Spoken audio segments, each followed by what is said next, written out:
the vernacular of the region he loves, an ornery cuss sometimes. But he is a man who gets things done.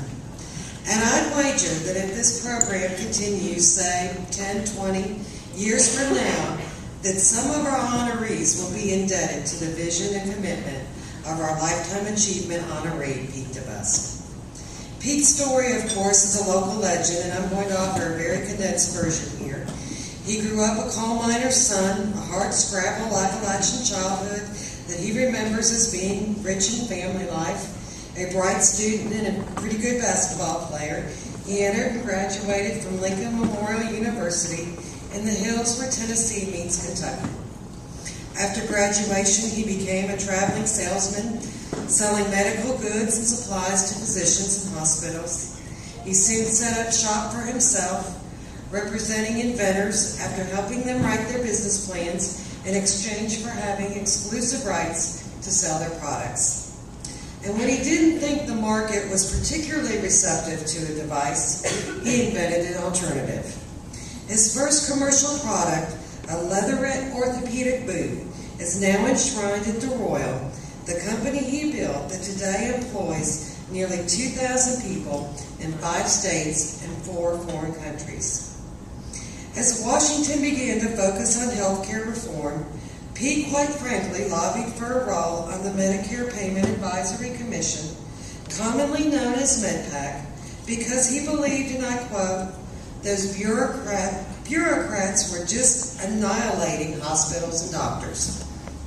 Nancy Ann DePaul, who was an advisor to President Clinton then, and now President Obama, says Pete brought a much-needed reality check to MedPAC's work. Ray Stowers, a family physician and rural health care advocate, served on MedPAC, and he agrees with that assessment. But for Stowers, the life-changing moment came when during one meeting, Pete leaned over, poked him, and said, "I want a new medical school at Lincoln Memorial University." And Dr. Stowers said, "Yeah, right." Today, an amazingly short period of time after that conversation, Dr. Stowers serves as Dean of the DeBusk College of Osteopathic Medicine at LMU. Dr. Stowers says of Pete, if he gets his mind set to something and he becomes passionate about it, he's going to kill himself trying to make it become a reality. LMU is now a regional leader in providing medical education to physicians, nurses, and other healthcare professionals. But the goal is not to boost enrollment for enrollment's sake. No, LMU's mission to DeBusk is this: to serve the people of Appalachia, both individually and collectively, where education meets economic development. Since he's retired from the day-to-day operations of the Royal, Pete has worked to fulfill that mission. And the fruits of his labor are very evident. In addition to the medical school, LMU boasts new healthcare and engineering programs, a new law school, and a new math and science building. A college of veterinary medicine is on the drawing board.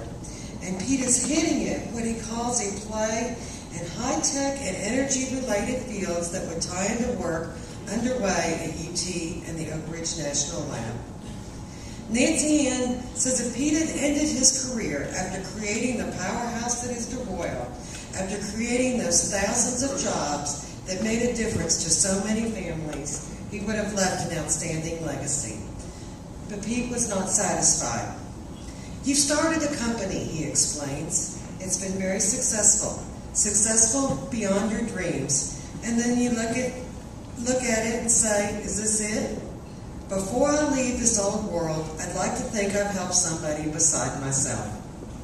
Pete, we think you've succeeded, and we thank you. Please join me in celebrating our Lifetime Achievement honoree, Pete DeBusk.